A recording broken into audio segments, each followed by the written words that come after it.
Hey guys, welcome back to another video of Stories of Heart Demon. Today we are going to continue the series in which we will see what will happen if Naruto just said, "Fuck Franjo, I just had enough. I'm going to fuck every fucking shit in this disappointment of a disgusting village. I'm going to fuck the whole world. That's it. Right, that's it. And yeah, let's go." And boom, like this, he just went toward organization which are professional in hunting Jinchuriki, and they got a guest who is their top target, the nine-tailed Jinchuriki. So, will they accept him or not? We will see. And if you are new on to this series, don't forget to check the description where you can find the playlist link or the I button of the right side of the video, or you can check out the playlist section. And if you hasn't subscribed my YouTube channel yet, please do that and be a part of my channel. So without any more delay, let's begin. And yeah, there's another thing. If you like to watch Naruto battles, and then you can come in my live streams. I usually do that at 3 p.m. or 4 p.m. at evening. So yeah, that's it. See you later. Let's begin the video. Hokage, please listen to me. Hokage, Tsunade, Kurenai screamed, worry etching every syllable. She had been frantic for most of the day, and the sudden disappearance of her team hadn't helped. She ran after the Hokage as she walked to the graveyard, a large bouquet of flowers in her grasp and a pot of ramen from the ramen store in the other. What is it, Kurenai? Tsunade asked, not stopping her quick walk. The skies overhead were rumbling, the fresh scents of forest and food fading as the smell of fresh rain overtook her. She didn't have long. It's my team. They're not back yet, and they should have been back long ago. It was a small mission. I request your permission to leave to look for them. Please. Kurenai begged, nearly thinking about falling to her knees.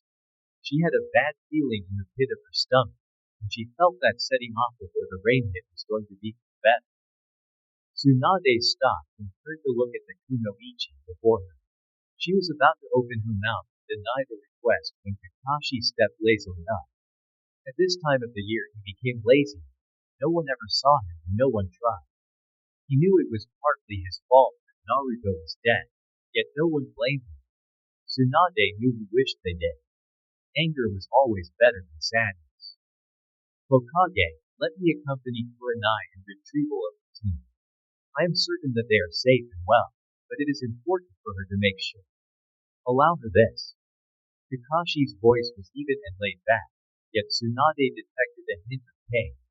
Kurenai's pain was reminding him of his own, and he knew the consequences of not acting on gut feeling. With a sigh, Tsunade relented. Of course you make up, but together, she added sternly, eyeing the two of them. They nodded and thanked her before vanishing. Tsunade sighed and turned around again, adjusting her grasp on the flowers and ramen. At the cemetery she passed her brother and lover. Both of them had died with that necklace. Naruto had died as well. If only she hadn't given it to him. Maybe then he would still be alive.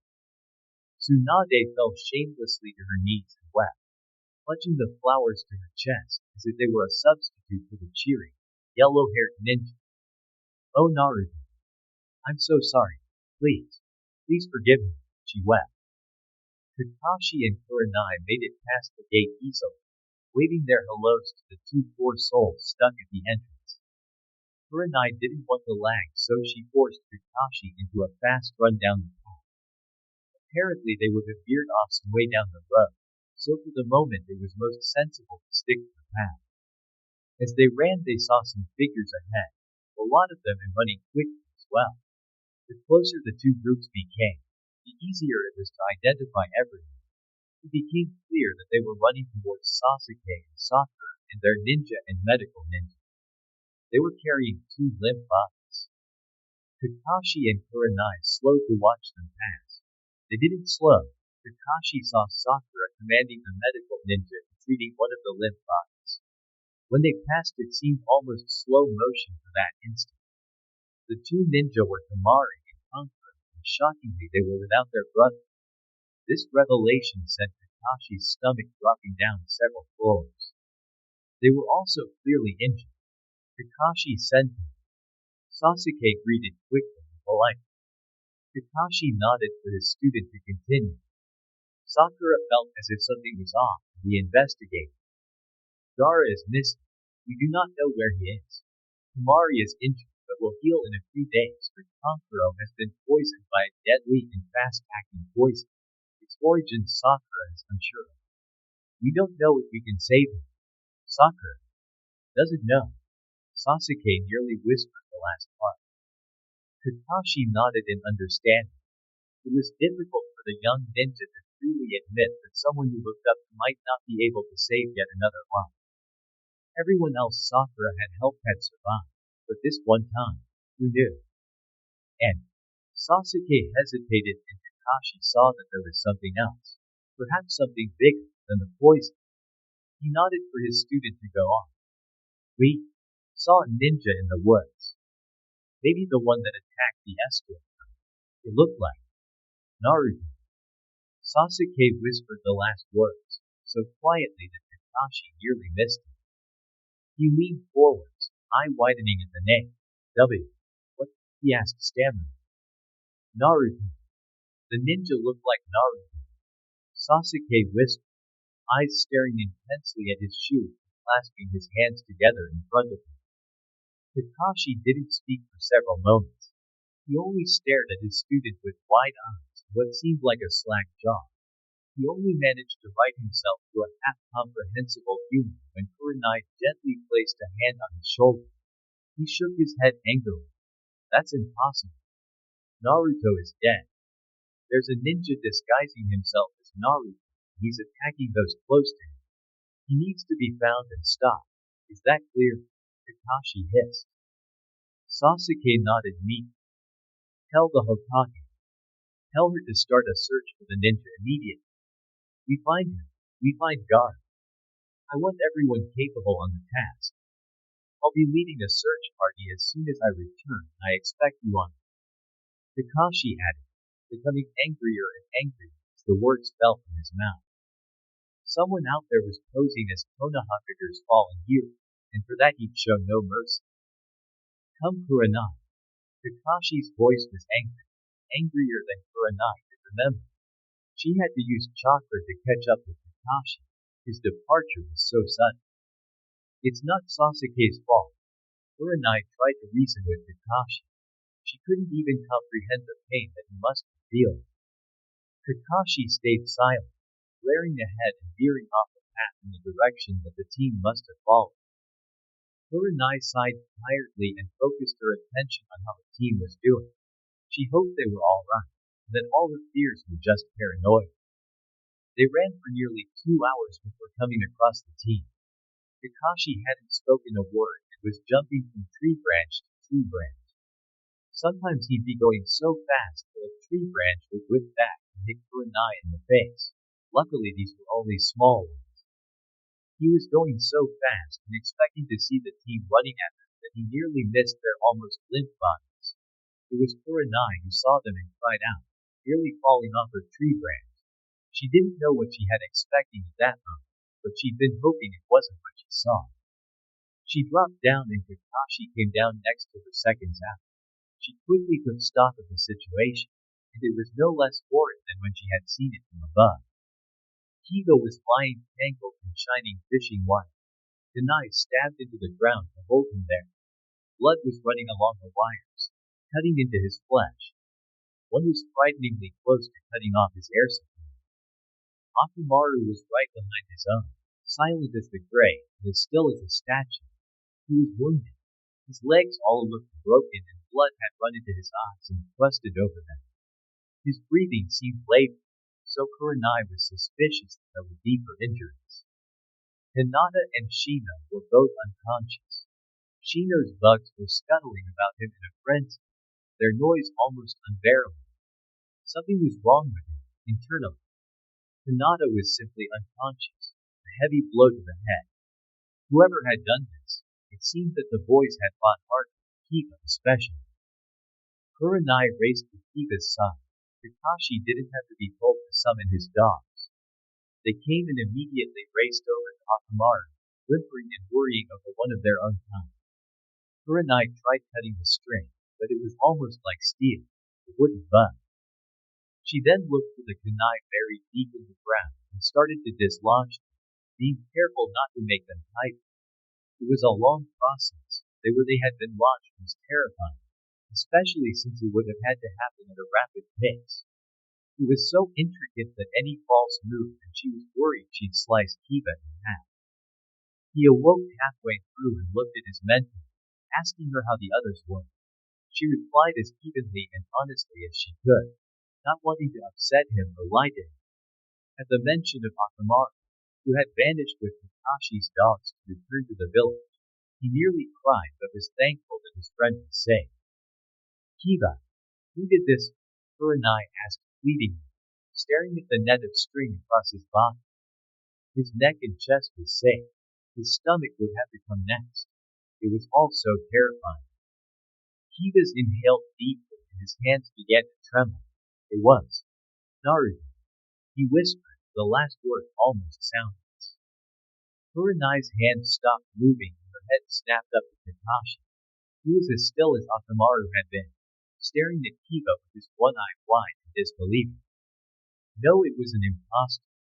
Naruto is dead, Kakashi said blankly. The denial was shining in his eyes. Kurenai looked down to her student, eyes questioning and begging for him to explain at least a little more. Kiba looked sorry, so sorry to be telling this atrocious news to Kakashi of all people. He was in an Akatsuki club with a girl. She did this. She helped him. They were Akatsuki. They laid a trap for us. We fell into it. It was Naruto.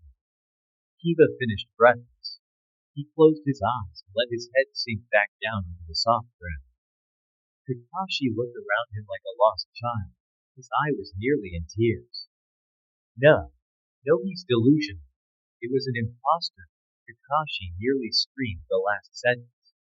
He quickly made a shadow clone, and the two of them grabbed Shino and Hinata. Shino's bugs scrambled after their unconscious master. Naruto is dead. I saw him dying.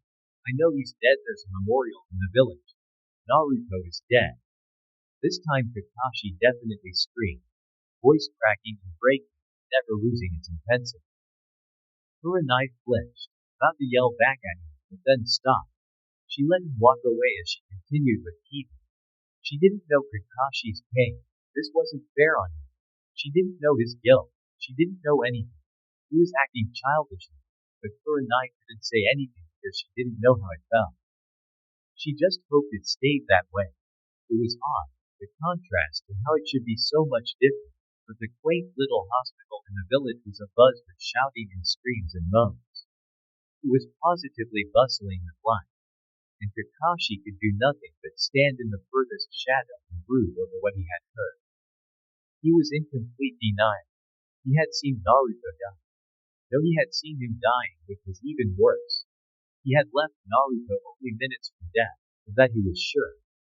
Unless someone had come in and intervened, which he thought highly unlikely, Naruto had died.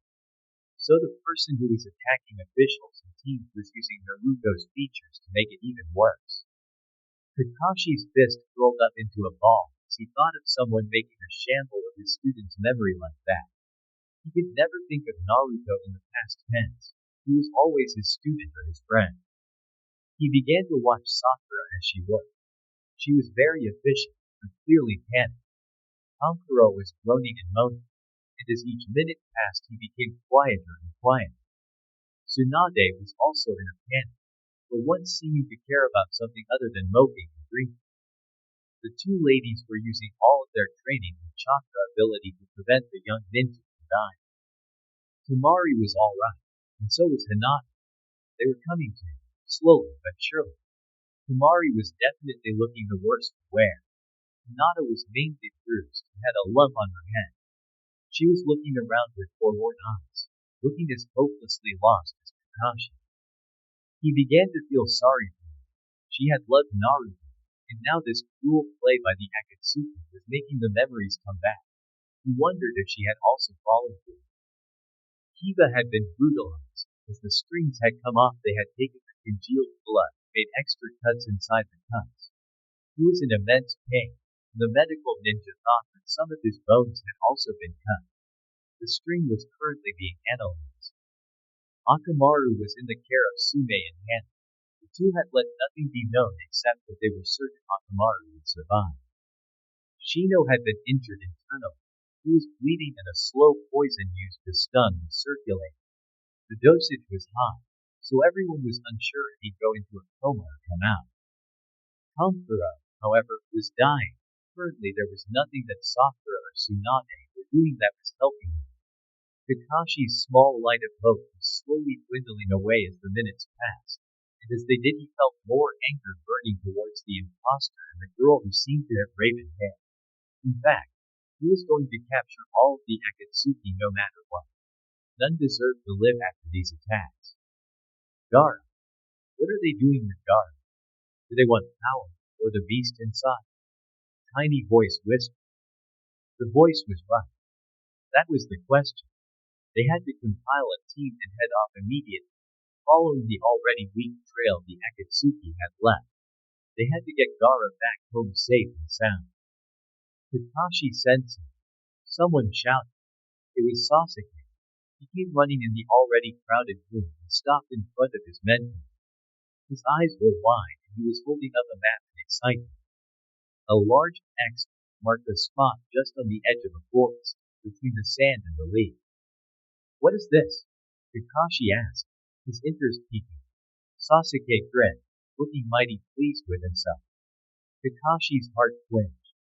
Here was Sasuke, doing exactly what Kakashi should be doing instead of standing around and moping. Sensei, I have some witnesses who swear that this is where they saw the two Akatsuki members in question. They were carrying a person who they think has red hair. He wasn't moving. One Akatsuki had black hair, the other had blonde. They were heading in this direction. Sasuke pointed to a dotted trail that led to a group of high cliffs and hills, just sitting in the middle of nowhere. Kakashi's heart soared. This could be the secret hideout of the Akatsuki. He whispered, eyes shining. Sasuke grinned and nodded enthusiastically. That's what I was thinking, Sensei. Sasuke seemed immensely proud, and Kakashi nodded in praise. At the moment, that was almost like receiving 3 cheers. Sasuke's beam brightened. We need a team of the best and most enthusiastic. Who is available right now? Kakashi asked, mind swirling over the thoughts. Team Kurenai was definitely not available.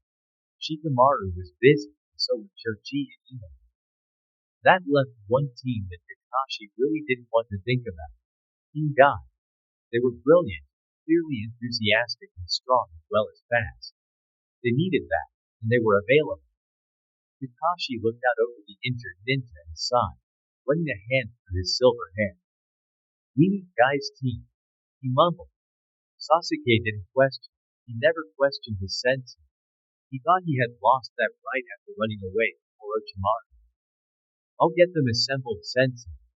Sasuke bowed respectfully, and then ran off, searching for the team. Kakashi's attention turned back to the scene before him. Sakura was even more panicked. Sweat was running down her cheeks and face like a rain shower. Tsunade was no better off.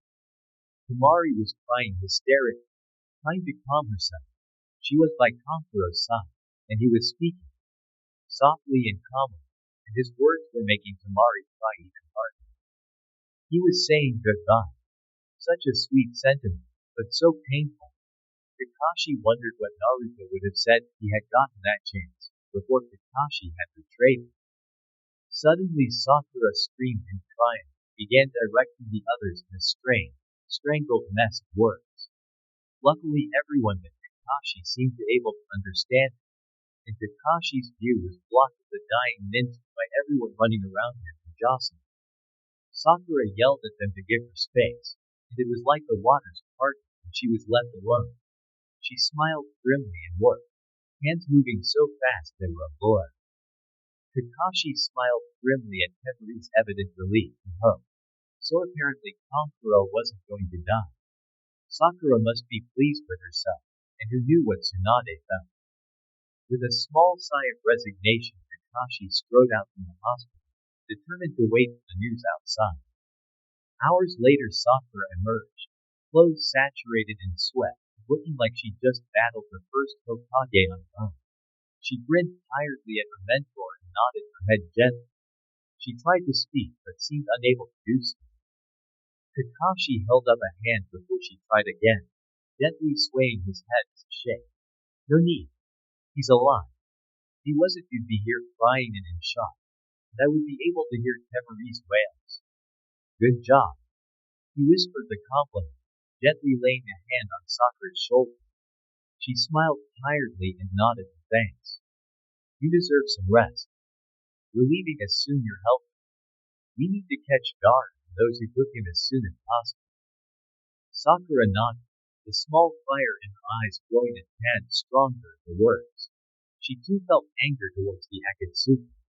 She was uncertain whether the Naruto character was actually him or an impostor, but she desperately wanted to find out and set her heart at rest. We'll go too. The shaky voice behind them could only belong to one person, and Kakashi honestly hadn't expected anything else. He turned and saw Temari, looking worse for wear, but her mouth was set in a grim, determined line. Naruto attacked us, she whispered. Kakashi was about to interject forcefully, but Temari beat him. It was him. You weren't there and you didn't see a dead Naruto. Something happened and now he's kidnapped Gaara. We need Gaara back, and we need to help Naruto. He's lost. So lost. And we owe him. Temari's voice was holding on by a thread, every note wavering, yet she still sounded firm and strong. She didn't sound delusional. Kakashi visibly bit his lip as he stared at Temari, eye narrowing to ascertain whether she was telling the truth or dragging him along. He's dead, he stated bluntly. I'm sorry, but we'll see, Temari answered, equally as firm. I'll give you 3 nights to rest. On the morning after the 3rd night, we leave at dawn. If you're not ready, don't come. We need everyone to be strong and fast. Kakashi told him, already having a plan in mind. He may be desperate to catch the Akatsuki, but he hadn't lost his senses. Even Sakura needed rest. Now, if you don't mind, I'm going to speak to Guy. That'll be fun. Kakashi muttered as he walked off, hands in his pockets as Sakura led Temari back inside. You guard, I'll help grab Shukaku from Gaara, Naruto said as soon as they got the alert that they had another hour until the 3-day task began. If Karasu was helping, it would probably go back down to 2 days, but they had always had an agreement that when this began, due to the larger number of members than expected, one would stand guard in the hideout where the tailed beast was. Precautions they could afford. Karasu snorted and patted Naruto on the shoulder, hopping up gracefully to where the large fingers stretched into the sky. Naruto laughed at this and hopped up next to him, only inches apart. He was a good half a head tall. I'm doing this, he growled menacingly. Karasu laughed at his attempt. She knew exactly that he was joking, trying to make her step down, and she knew that he knew that she knew. No, you're not. You see, I'm thinking that the Leaf will soon be looking for us, and if they somehow find us, then the person guarding will have to throw them off long enough for Shukaku to be taken out. Do you still want me to guard? Karasu asked, one eyebrow elegantly raised to the point where it was like a heartbeat. Naruto hesitated, the words failing him. He swallowed quickly and tried to regain his composure. Well, if the Leaf come, they'll come in strength, wouldn't they? The question. Karasu nodded wisely. Then it would be better for me to wait. You're better at this sort of work anyway. Naruto nodded at his own wisdom before hopping down off the statue. Are the seals in place? Karasu called down, her voice echoing off the rocks. Naruto waved his hand at her, unknowingly performing the same action that his old mentor had always done. Outside it was bright, warm and sunny. Naruto turned his face up to the sun and smiled blissfully.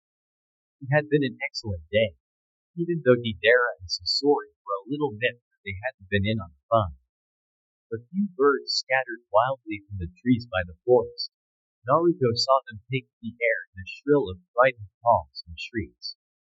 Naruto frowned at their actions, and slowly a small smile spread across his features. Either someone was watching, or this was an omen that there would soon be a fight. Either way, there would be a fight. If someone was watching, they'd record his actions. It was a win-win, at least for him. He smiled grimly and made his way around, looking at the seals and flicking them experimentally. They didn't move, and nothing happened. All was as expected. And what am I meant to do for 3 whole days? The leaf better hurry up. Naruto growled. He suddenly realized that the leaf headband was still hanging around his neck. Angrily he yanked it off, glaring at the starred metal.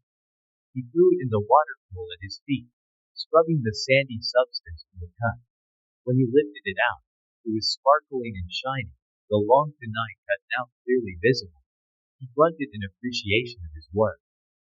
He started to remember the leaf as his home, and tried pushing the memories back, but they threatened him with a headache and slowly he let them trickle in.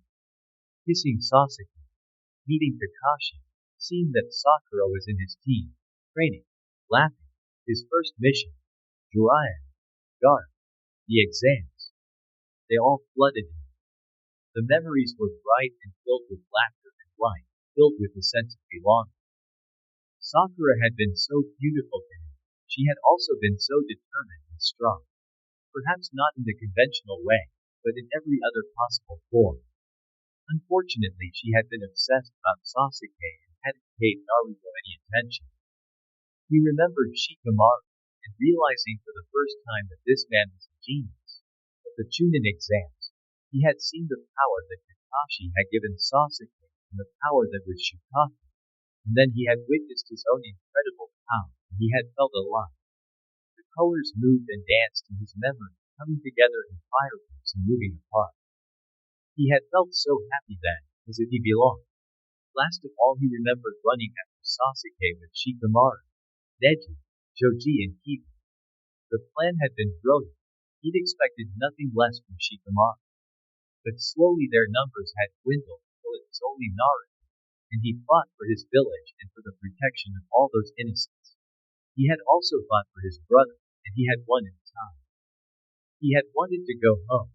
He remembered the feeling of helplessness when he lay there, bleeding into the river. Then the relief when he heard someone approaching. He hadn't known that Kakashi would show the village's true color then, that he wouldn't pick up Naruto and help them, or call for help or make a shadow clone. He had turned to see him walk away, and Naruto had realized that the village only ever thought of him as an idiot who was better off dead. Naruto's fist clenched over the headband, and he pulled back his arm to throw it as far away as possible. Then, on another thought, he slowly lowered his arm and looked at the ragged headband. He was meant to wear it. He knew he was. It was always attached to his hip so he wouldn't have to look at it or feel it. However, if the leaf did come, he could use this to make them sorry, to make them realize the depth of their deception and the consequences it had had on them in their future. He would make them pay, bit by bit until there was nothing left of them but an empty shell, and then, when all the innocents were dead and dust, he would kill them slowly, while they watched their teammates die in the same horrendous fashion. You will pay. Naruto hissed, one more tiny crack forming in the metal alongside all the others. Kakashi checked the time by the sun one more time. It was at least 2 minutes over. Everyone should have been gathered here by now, but for some reason Guy was late. Rock Lee was also late, and Tenten and Neji were thoroughly embarrassed with their teammates' actions. Tamari and Kankuro were completely healed and anxious to start moving. Kakashi agreed. 2 days of waiting wasn't good enough. They should have left immediately. Kiba was hobbling along to say goodbye to him. Akamaru still couldn't walk, so he had been left behind in the care of Kiba's mother and sister. Hinata was with him as well, looking sullen and utterly miserable. Shino was being supported by Hinata. His injuries had been brutal and fueled by immense hatred. At the sight of the young ninja, Kakashi's heart hardened. This monster who portrayed himself as Naruto would pay. So you're leaving, eh? Kiba asked grinning. Everything was strained, his voice and smile, but he was being brave, and for that Kakashi was proud. He knew Kurenai was as well. As soon as Guy and Lee get here, Sakura answered smiling tightly. Of all people, it had to be Guy and Lee who were late, those that always preached doing your best, and being on time. Even for Kakashi this was something that was bordering on unacceptable. Good luck, Hinata whispered, also giving the team a tight-lipped smile. Everyone felt the tension in the air. It was as suffocating as a thick, heavy blanket. Silence prevailed instantaneously, everyone shuffling their feet, checking their multiple weapons again. Kankuro was testing his limbs as Sakura had suggested, making sure that they were still in working order.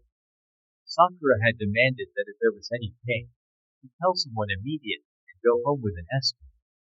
He was not to slow down the team, and he knew that. So he was wanting to make sure that he was still able to be of assistance. After several tense minutes, in which Kakashi didn't even touch the book attached to his hip, Guy and Lee appeared. Lee had his fists clenched and held up to his chest, eyes agleam with excitement. Guy was laughing about something with his hands on his hips, appearing taller than he actually was. Ah, Kakashi, you're here early, Guy cheered, waving his hand in a hello. Lee didn't say anything. He was literally brimming with excitement. He looked like a kid in a candy store. This isn't a matter to take lightly, Guy. We're going after Akatsuki, one of whom is portraying himself as Naruto.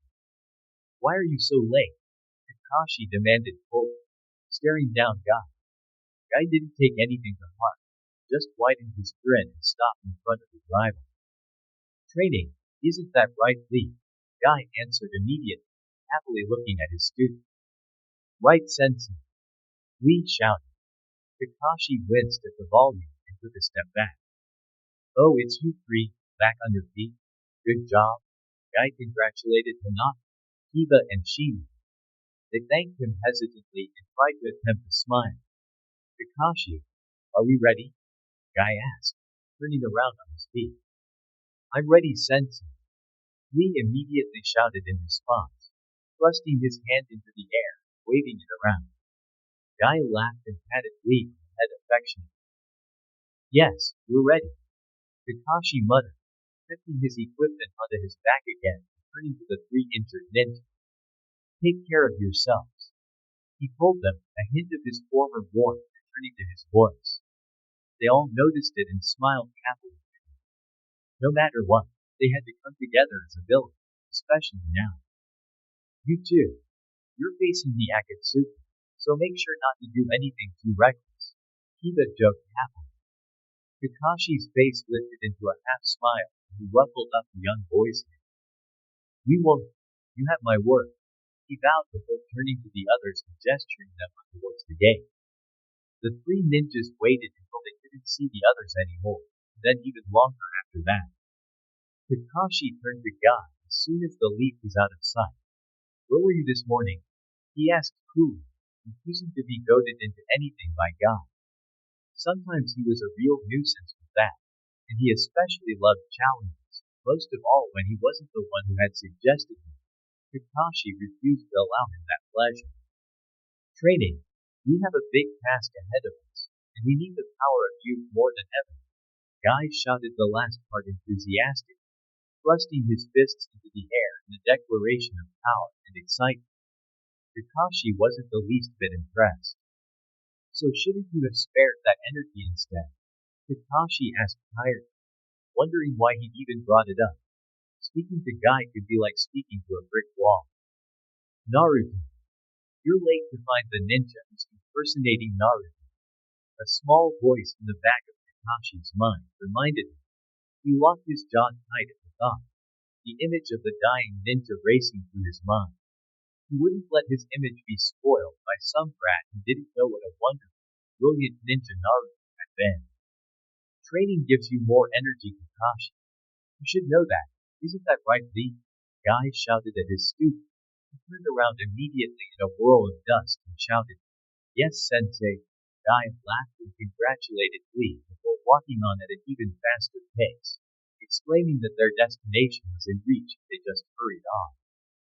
I don't even know where he gets all this enthusiasm from. Tendon groaned as she stared at her teammate and her team leader. Neji gently propelled her forwards. "We've got a long way to go yet, and if we want to make it today, then we need to follow their example." Neji told her not unkindly. Tendon looked to her sane teammate and nodded in agreement, face set into hard lines. Whatever happened, they had to get there as soon as possible. Who knew what was going on with God? They first went to the place where the two ninja had attacked Kumari and Kankuro, searching for anything to help them track the pair. The mountain range the witnesses had described was large and spanned many kilometers. If they wanted to find the missing case cage quickly, they had to use Kakashi's dogs to track them down if possible. If not, Kakashi had told them all to look for seals, as that was the most logical step for the Akatsuki to take. They reached a rocky outcrop and didn't even recognize it as a place where something terrible had happened. It was silent and calm. The wind gently scattered tiny loose stones over the hard surface.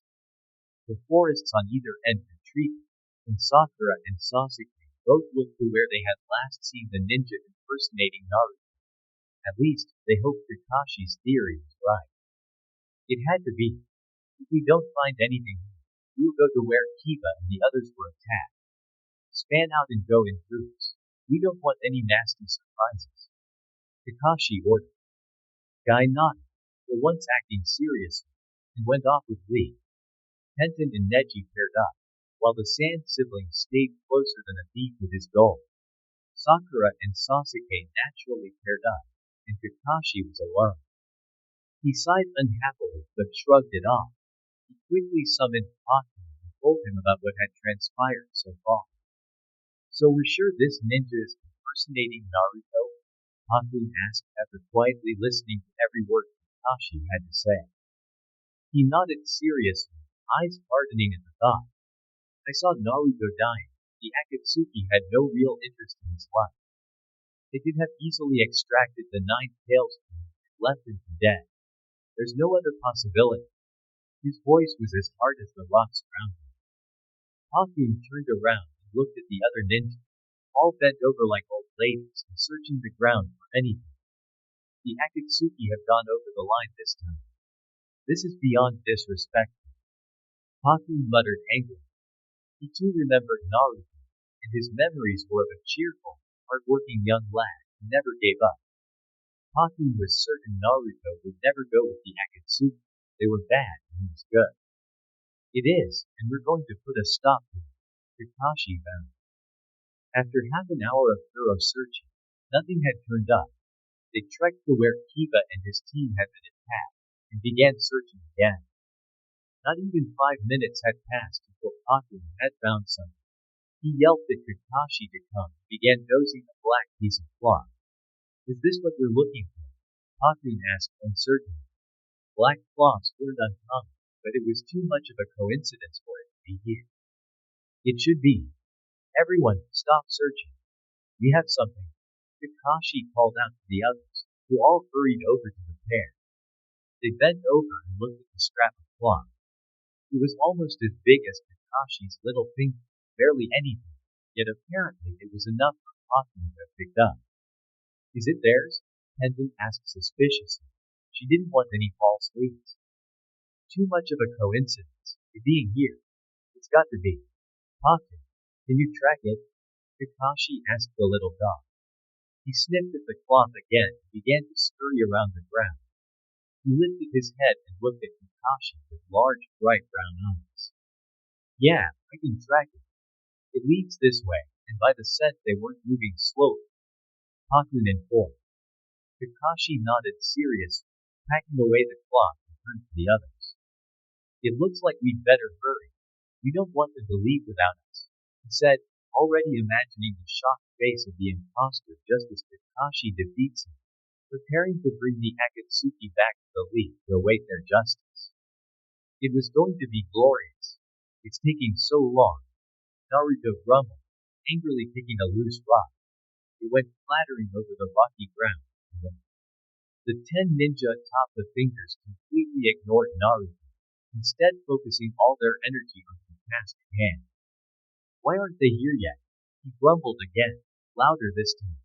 With every scuttle outside he'd fling his head in the direction, awaiting the doors to open and the lead ninja to infiltrate their base. He was so excited and tense. The last 3 days had been an absolute nightmare.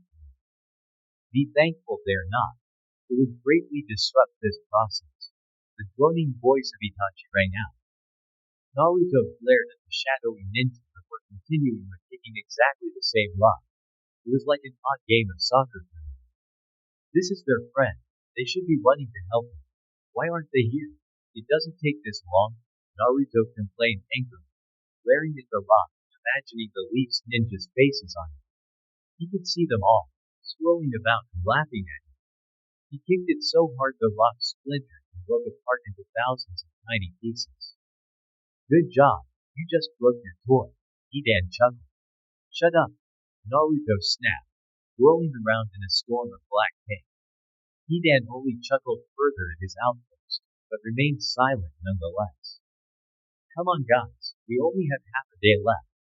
Let's not ruin it now. Karasu muttered. It seemed that her words went unheard, and she didn't feel like arguing. She wanted this to work quickly, so that when the lead ninja finally did arrive, they could have a present waiting for them. There are plenty of rocks around. Use those, Kakazu grunted. If the rocks are life-sized ninjas, then I'd happily go for them. Naruto defended. He had been an animal. He would most certainly have his hackles raised and his fur bristling madly. Silence. Naruto, keep guarding and leave us to this, their leader's voice commanded. Naruto grumbled at seeing things under his breath and retreated to the furthest, darkest corner he could find. He glared at Akatsuki standing tall on the fingers and began to wonder if he shouldn't have been up there himself. I'll track them, he muttered quietly, doing the hand signs to make a shadow clone. I'll track them and see what the hell is going on with them.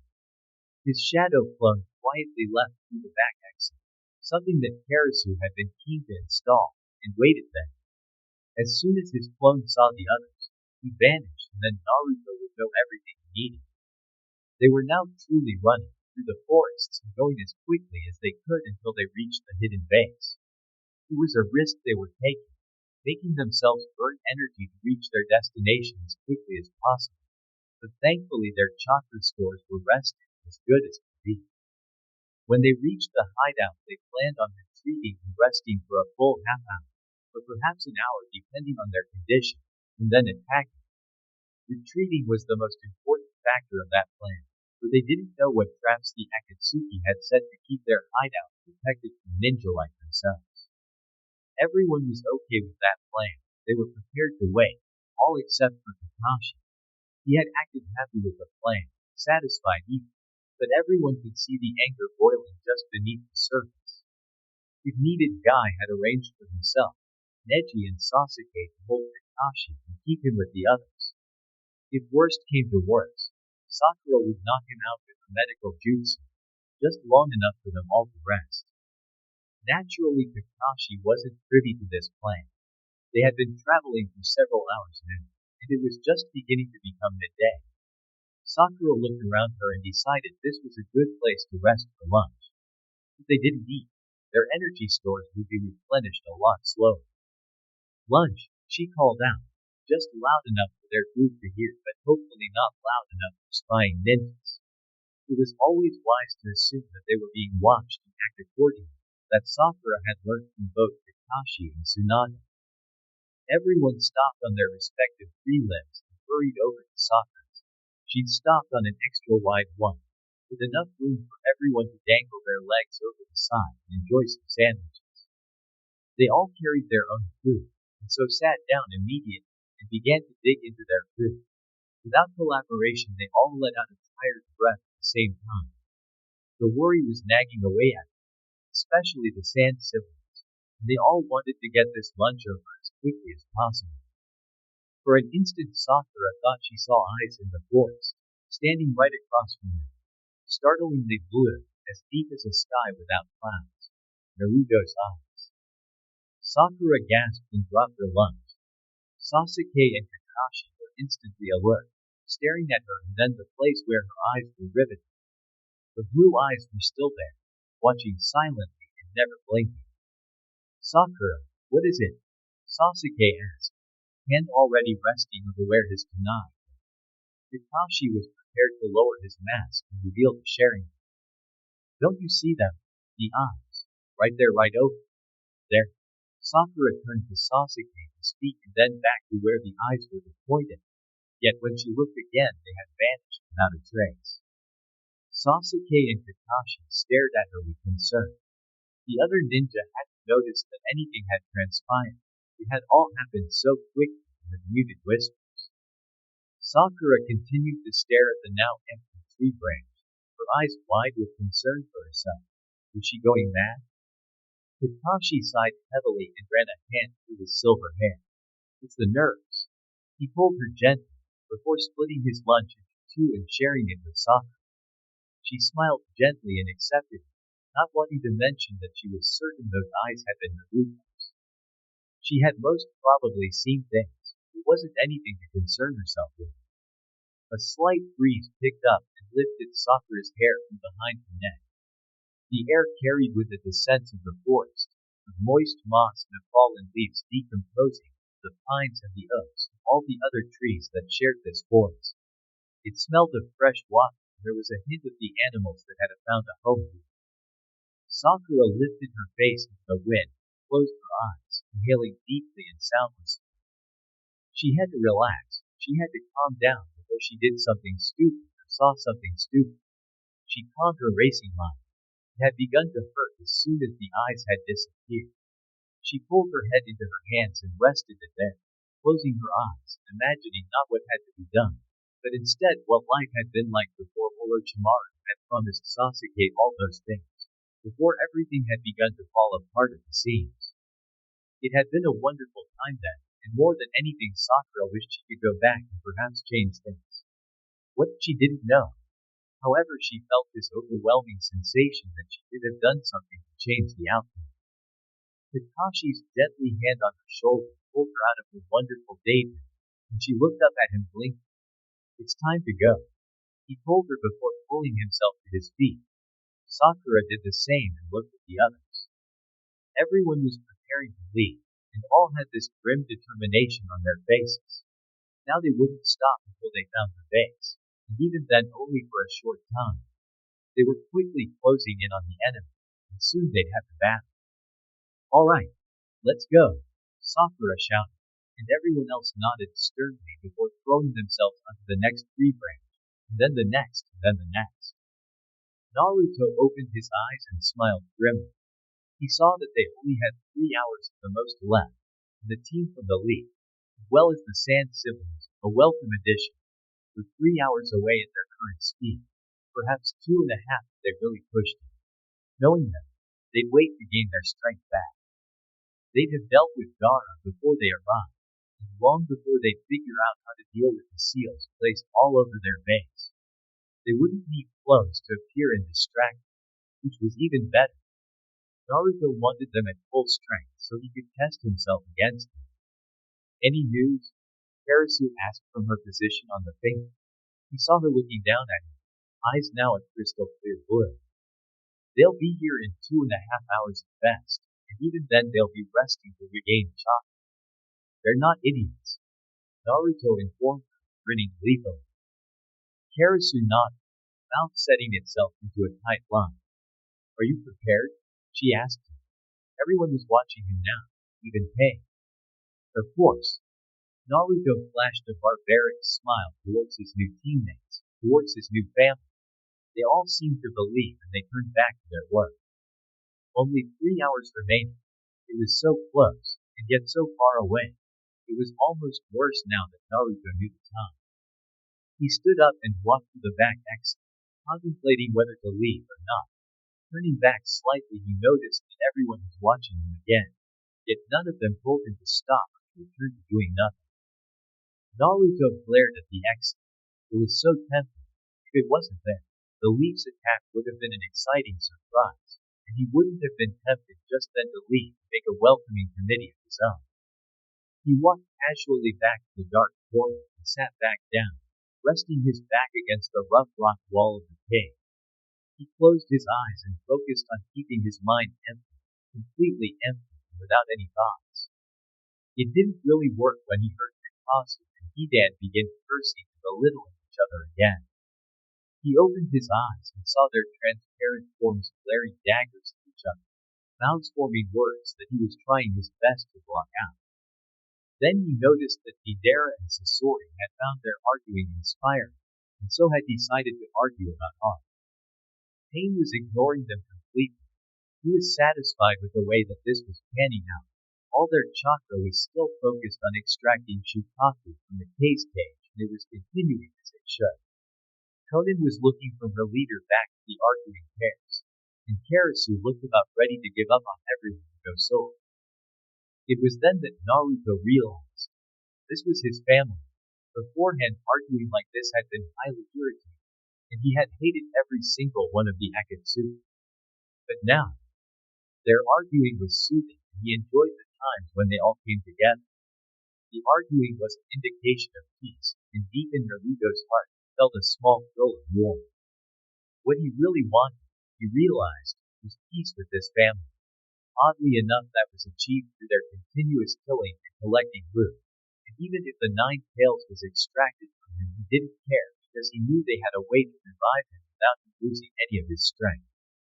All he wanted was peace, and he knew that that couldn't be achieved with the leaf in the sand. Couldn't be achieved with how the world was in that moment. If it could be, Naruto would be all ears, however, he knew that was just a dream.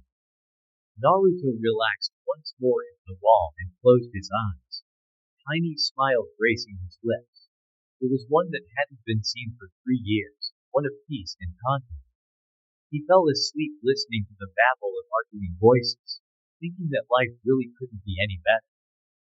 Karasu turned and looked at Naruto, and what she saw nearly made her fall off the finger. He was smiling, like she'd seen in the pictures she'd discovered a while ago. She'd been on another of her infiltration missions, and had found these wonderful pictures in Kakashi's, Naruto's former team leader, room.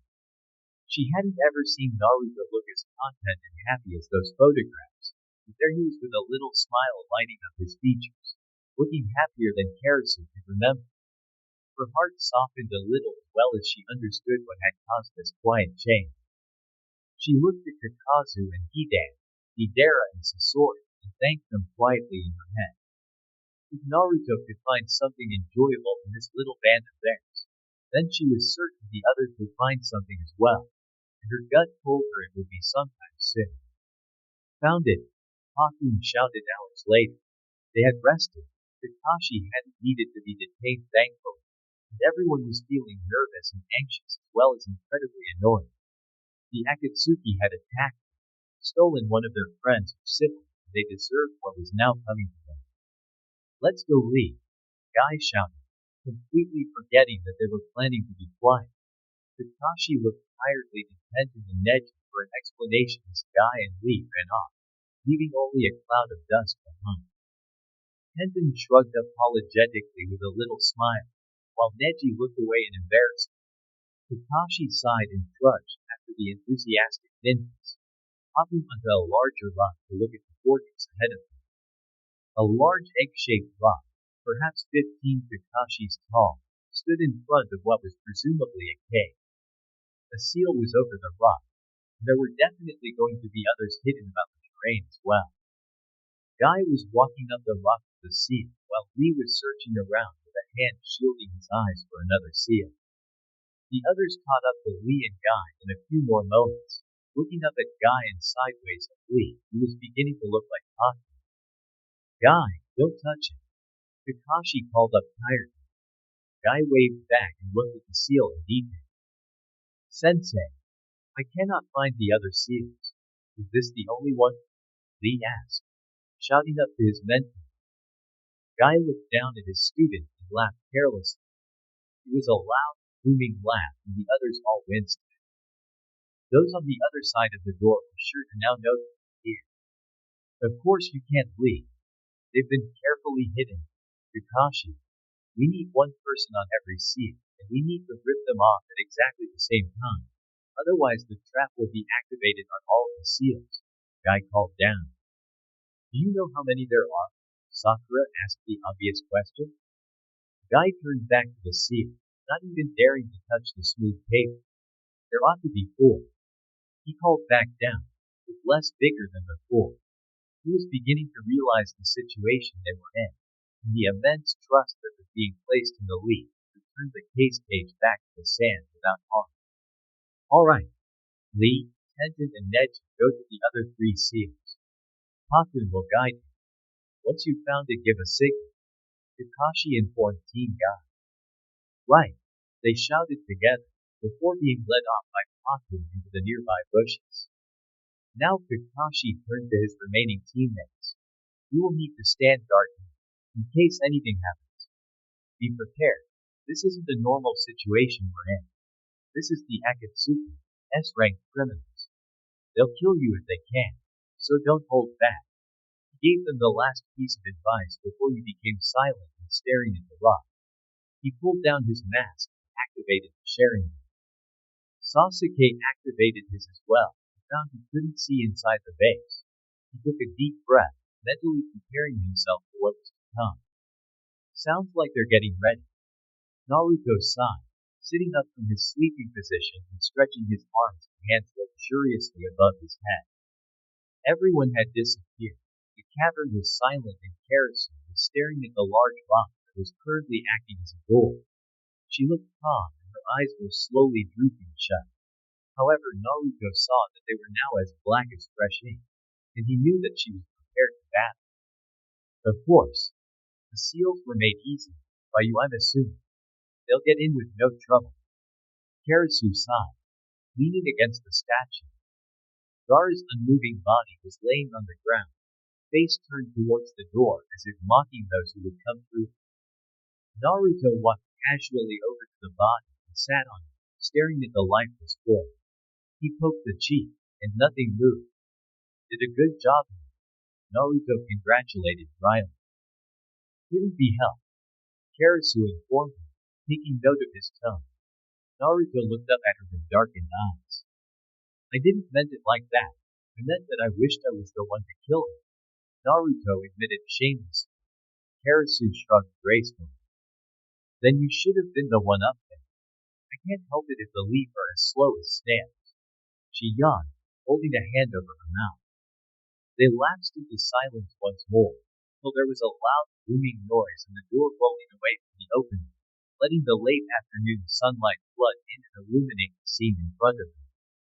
What the were the first words heard by the 2 Akatsuki, and as if acting on a signal Naruto lifted his head to peer at those who had come in. He grinned wickedly. Welcome, he called mockingly, his eyes holding all the menace and hatred he felt for the league. Been a while, hasn't it, friends?